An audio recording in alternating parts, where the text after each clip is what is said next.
The invitation wasn't cream or gold. It was sharp. "Hope you can make it," the handwritten note at the bottom read. "It would mean a lot for everyone to see how well we're all doing." Marcus Reed stared at the words until they blurred. He didn't need to read between the lines. He knew his ex-wife, Allison.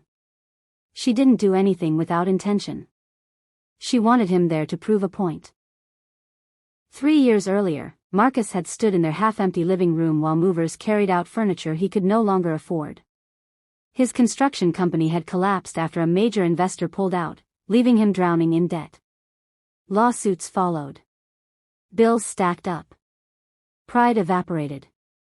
Allison had tried to hold on at first. But late notices, borrowed money, and whispered arguments at night eroded whatever love remained. When she left, she took their daughter Sophie and the stability Marcus couldn't provide. The divorce was civil on paper but brutal